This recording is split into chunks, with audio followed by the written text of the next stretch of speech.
10টার সময় যখন দরবার শুরু হয়, আমাদের DG major general Shakil sir কথা বলা আরম্ভ করেন এবং তিনি কয়েকদিন আগে যে প্যারেড হয়ে গিয়েছে প্যারেড সম্পর্কে সমস্ত সৈনিকদেরকে বলেন যে খুব ভালো প্যারেড হয়েছে, সবাই প্রশংসা করেছে, এই সমস্ত বিষয়ে কথা বলতে থাকেন।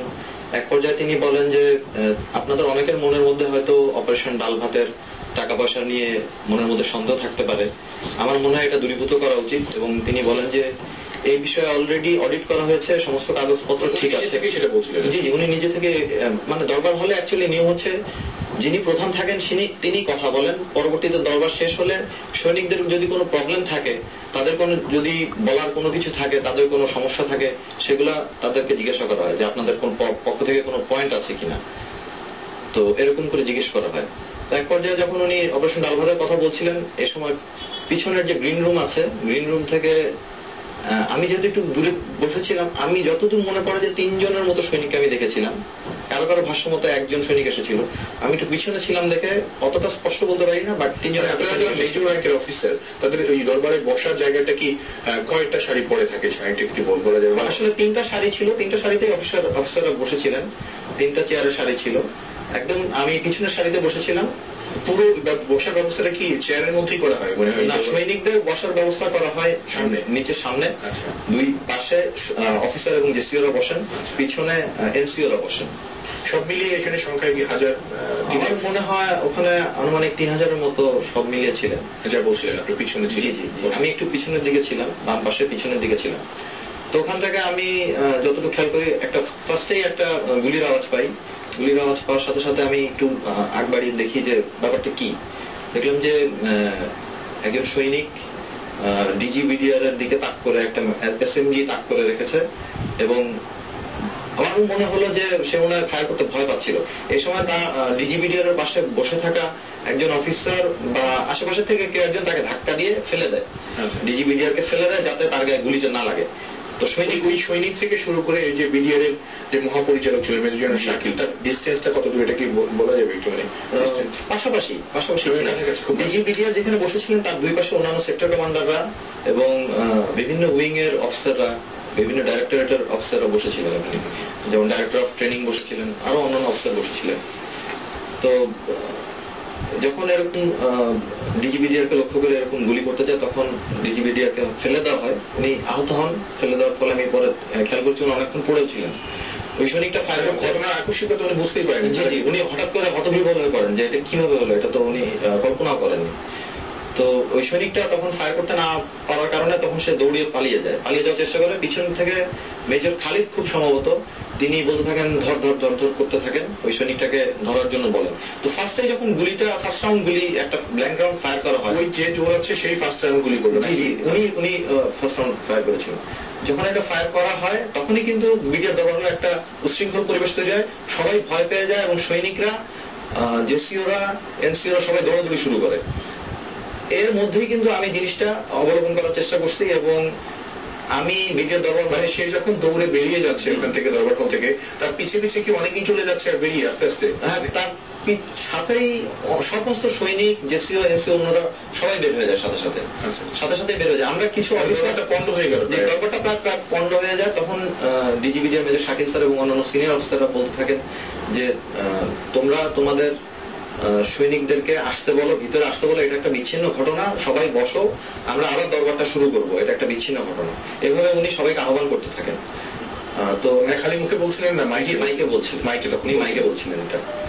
তো এটা যখন বলতে থাকেন, এই সময়ের মধ্যে হঠাৎ করে আমি লক্ষ্য করলাম যে বিডিআর দরবারের চারপাশে অনেক সৈনিক চলে আসছে, তারা সশস্ত্র অবস্থায় আছে এবং মুখের মধ্যে কাপড় বাঁধা, কিছু কিছু সৈনিকের মুখে কাপড় বাঁধা এবং কিছু কিছু কাপড় ছাড়া। তো যাদের মুখে কাপড় বাঁধা ছিল না, আমি ভাবলাম যে এরা নিশ্চয়ই আমাদেরই সৈনিক, নিশ্চয়ই যেই সৈনিকটা ফায়ার করতে এসেছিল তাকে ধরার জন্যই নিশ্চয়ই তারা আসছে। বাট তারা যেহেতু আউটওয়ার্ড মুভ করে ছিল না, আমাদের দরবার হলের দিকে মুখ করেছিল, এই জন্য আমি কিছুটা আশ্চর্য হলাম যে কি ব্যাপার, আমাদের দিকে মুখ করে আছে কেন। তারপরে কিছুক্ষণ পরে ফায়ার করা শুরু করলো। দরবার হলে করছে তারা একদম। দরবার হলের ভিতরে গ্লাস, যত আপনারা নিশ্চয়ই গিয়েছেন, দরবার হলের ভিতরে যে সমস্ত গ্লাস আছে, এলো পাথাড়ি গুলি করে সমস্ত ঝাঁঝরা করে দিয়েছেন। ডাইরেক্টর জেনারেলের গাড়ির মধ্যে অনবরত ফায়ার করা হয়েছে। মানে আপনি দরবার হলে গেলে আপনি গুলি কতগুলো লেগেছে গুণে শেষ করতে পারবেন না, এত পরিমাণ তারা এলোপাথারি গুলি করেছে। এবং তাদের এলোপাথারি গুলিতে তাদের নিজেদের সৈনিকও ইভেন মারা পড়েছে। এটাও আমরা দেখছি যে তারা নিজেরাই নিজেদের সৈনিককে টেনে নিয়ে চলে যাচ্ছে। এই এলোপাথারি গুলিতে তারা নিজেদের সৈনিককেও নিহত করেছে। তো এই ঘটনা যখন চলতে থাকে, এটা মানে আপনার গুলি আপনার ডিজি কাছ থেকে যখন আপনার মানে তাকে যখন তাক করলেন অস্ত্র, তারপর থেকে এই গোলাগুলি এই ডিস্টেন্সটা কত মিনিটের, মানে এটা যদি একটু বলেন। এটা আসলে তখন এমন একটা পরিস্থিতির মধ্যে ছিলাম খুব বোঝা মুশকিল, তবে আনুমানিক 10 মিনিট 12 মিনিট হবে। আচ্ছা, আমরা মোটামুটি জানি যে এই সব পত্রিকায় কিংবা অন্য অন্য মাধ্যমে চলে এসেছে যে সেই সময়ের ঘটনাগুলো নানাভাবেই ব্যাখ্যা হয়েছে, কিন্তু ঘটনা একই। জি জি, আমরা স্পেসিফিকলি আপনার কাছ থেকে জানতে চাই যে যখন এই রকমের সহিংসতাগুলো হচ্ছে, গোলাগুলি বৃষ্টির মতো গুলি পড়ছে, আপনি প্রাণ বাঁচানোর জন্য কি করলেন? আমি তখন প্রথমে চিন্তা করলাম যে এটা 3 জন সৈনিক মাত্র এটা করতেছে, আমরা ওই 3 জন সৈনিককে ট্যাকেল করতে পারবো, it is possible for us. এই 3 জন সৈনিককে, আমরা এতজন অফিসার আছি, এত অন্যরা আছি, এটা ট্যাকেল করা কোনো ব্যাপারই না আমাদের জন্য। পরে যখন দেখলাম যে চারিদিকে ঘেরাও করে ফেলেছে অন্যান্য সৈনিকরা, এবং কিছুক্ষণ পরে দেখলাম একটা পিক আপ আসলো, পিক আপে আরো সৈন্য ভর্তি। ওই পিক আপটা কি এর আগে কখনো ঢুকেছে? না, আপনি জানেন না। ওই পিক আপটার সম্পর্কে আমি অলরেডি শুনেছি যে পিক আপটা নাকি অ্যাশ কালারের ছিল। আসলে ওই পরিস্থিতিতে আমি এটা অবলোকন করার সময় পাইনি। আমি শুধু দেখেছি যে অনেকগুলো সৈন্য পিক আপের মধ্যে বসা, প্রায় 15-16 জনের মতো হবে, পিক আপ থেকে নেমে আসতেছে দরবার হলের ভিতরে। সেই মুহূর্তে আমি এবং মেজর মাকসুম স্যার, আমরা ওই দরবার হলের সাথেই কোলোকেটেডই একসাথেই লাগানো ডান পাশে টয়লেট প্রেমিসিস এরিয়া আছে, ওই টয়লেটের ভিতরে আমরা চলে যাই। টয়লেটের এলাকা তখন দরবারের ভিতরে কেউ নাই? না, দরবার হলের ভিতরে সৈনিকরা তখন ছিল না, ওরা বিক্ষোভ করে বেরিয়ে গেছে, তখন ফাঁকা, বাথরুমের এলাকা একেবারেই ফাঁকা। বাথরুমের এলাকা ফাঁকা না, আমরা গিয়ে দেখেছি অন্যান্য অফিসাররা বাই দেন অলরেডি ওখানে আশ্রয় নিয়েছেন। আর যেখানে ডিজিবিডিআর বসে বক্তৃতা দিচ্ছিলেন, ওখানে সমস্ত সিনিয়র অফিসাররা ওখানে তখনও উপস্থিত ছিলেন। 2-1 সিনিয়র অফিসার তখন বাই দেন টয়লেটে চলে গিয়েছেন। 2-1 অফিসার তখন ডিজিবিডিআর মারা গেছে? জি না, মারা যাননি, ডিজিবিডিআর পরবর্তীতে মারা যান। তো আমি যখন দেখলাম যে সৈনিক আরো এসে পড়েছে, যখন দরবারের ভিতরে ঢুকে পড়ছে, তার আগেই আমি এবং মেজর মাকসুম স্যার আমরা পাশের টয়লেট এরিয়াতে চলে যাই। টয়লেট এরিয়াতে চলে গিয়ে দেখি যে বাথরুমের দরজাগুলো অলরেডি বন্ধ করা, ভিতরে অন্যান্য অফিসাররা আছে, গাদাগাদি করে আছে, সম্ভবত 5-6 জনের মতো অফিসার ছিলেন ওখানে। তো টয়লেটে যেহেতু ঢুকতে পারছিলাম না, সেই জন্য এই পাশে অনেকগুলো বেসিন আছে, ওখানে বেসিনের নিচে ছোট ছোট খুপড়ির মতো আছে, আমরা খুপড়ির মধ্যে বসে থাকি, খুপড়ির ভিতরে নিজেকে গুটিয়ে রাখি। তো তখন দেখলাম ডিজিবিডিআর বলতেছেন, আমরা শুনতে পেলাম, সরাসরি ওনাকে দেখতে পাচ্ছিলাম না যেহেতু পাশে দেয়াল আছে। উনি বলছেন যে আপনাদের সৈনিকদের যদি কারো কোনো দাবি দেওয়া থাকে, আসেন, বসেন, বলেন, আমরা সমস্ত দাবি দেওয়া শুনবো, প্রয়োজন বোধে মেনে নেব, বাট উশৃঙ্খলতা করবেন না, অনুরোধ জানাচ্ছিলেন তিনি এক পর্যায়ে।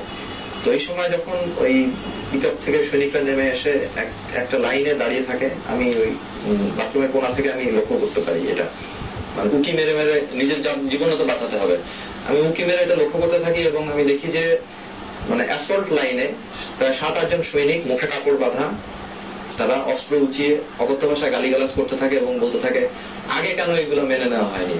তো আগে মেনে নেওয়ার পর কি দরবারের গেটের কাছাকাছি না, দরবার হলের ভিতরে ঢুকে গেছে, তারা দরবার হলের ভিতরে ঢুকে পড়েছে, এবং ডাইরেক্টর জেনারেলের এবং অন্যান্য সেক্টর কমান্ডার যারা দাঁড়িয়ে আছেন তার থেকে 15 গজ বা 20 গজ ডিস্টেন্স নিয়ে দাঁড়িয়ে অস্ত্র তাক করে আছে, সবাই এভাবে তাক করে আছে, তাক করে এইভাবে অকথ্য ভাষায় গালিগালাজ করেই ব্রাশ ফায়ার করলেন। ওই সৈনিক যারা ছিলেন তারা ব্রাশ ফায়ার করলো। তো ব্রাশ ফায়ার করার পরে আমি অনুমান করে নিলাম যে নিশ্চয়ই এখানে যারা ছিল মারা গেছে। আমি অতটা চিন্তাই করিনি, এভাবে চিন্তাও করতে পারিনি যে এভাবে মেরে ফেলবে। আমি আর মেজর মাকসুমুল হাকিম স্যার তখন পাশাপাশি বসেছিলাম। আমি স্যারকে বলছিলাম যে স্যার এরপরে নিশ্চয়ই আমাদেরকেই টার্গেট করবে, অন্যান্য কারা অফিসার আছে তাদেরকে খুঁজে বের করবে এবং তাদেরকে নিশ্চয়ই মারার জন্য চেষ্টা করবে। আর ওদের আচরণ মোটেও ভালো মনে হচ্ছিল না, উশৃঙ্খল আচরণ ছিল। এটা মিডিয়ার জওয়ানদের কাছ থেকে এরকম আচরণ আসলে ওইভাবে আমি কখনো আশাও করিনি, কখনো কল্পনা তো আমি ভাবিনি যে এরকম একটা আচরণ করতে পারে। না, আমরা আপনার স্পেসিফিক একটা কাহিনী জানতে চাচ্ছি যে আপনার যে এই যে লুকিয়ে থাকা ভিতরে এই ঘটনাটার যদি একটু বলেন। জি জি, আমি জানছি, ভয়াবহ একটা ঘটনা ছিল। জি, এটা একটা বেশ ভয়াবহ ঘটনা ছিল। তো আমি ওখানে যখন লুকিয়ে থাকলাম, আমি মাকসুম স্যার, তখন মাকসুম স্যারের মিসেস ফোন করলেন, বললেন যে আমাকে ওরা ধরে নিয়ে যাচ্ছে। আমি স্যারকে বললাম যে স্যার আপনি শান্ত হন। উনি ভেঙে পড়লেন, বললাম যে স্যার আমরা লুকাই, চলেন স্যার, এখানে পালিয়ে বাঁচা যাবে না, আমরা আরেকটু ভালো মতো লুকাই। তো আমরা আরেকটু ভিতরে গেলাম, যেখানে টয়লেট এরিয়া, বেসিন গুলো শেষ হয়ে গেছে, তারপরে একটা ফাটা মতো কিছু জায়গা, মানে ওই ইয়েতে থাকে একটা জানি আমরা একটু বিজ্ঞাপন বিরতির পরে আবার আপনাকে প্রিয় দর্শক